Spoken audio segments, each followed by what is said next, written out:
இறைவன் அறியாமல் இருப்பானா? இறைவன் அனைத்தையும் அறிந்திருக்கிறான். ஆனால் அவனுக்கென்று ஒரு நியதி இருக்கிறது, அவனுக்கென்று ஒரு வழிமுறை இருக்கிறது.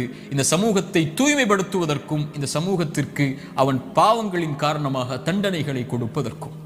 அல் ஈமானு பில் கதரி வல் கைரிஹி வ ஷர்ரி, நன்மை தீமை அனைத்தும் இறைவனின் புறத்திலிருந்து வருகிறது. அவன் நாடியதால் தான் இது என்னை வந்தடைந்திருக்கிறது என்பதை முதலில் ஒரு முஃமின் ஏற்றுக்கொள்ள வேண்டும்.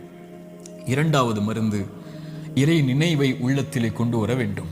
இறைவனை உள்ளம் நினைக்க தயாராக வேண்டும். உள்ளத்தின் நோய்க்கு மிகப்பெரிய மருந்து அலா பி திக்ரில்லாஹி தத்மஇன்னுல் குலூப். உள்ளத்தின் நிம்மதியை அல்லாஹ் திக்ரில் வைத்திருக்கிறான், அவனுடைய நினைவில் வைத்திருக்கிறான். ரப்பை ஒருவன் சோதனையில் நினைத்தால் ஃபத்குருனி ஃபத்குரூனி அத்குருக்கும், ஃபத்குரூனி அத்குருக்கும், என்னை நினையுங்கள். ரப்பு சொல்லுகிறான், உங்களை படை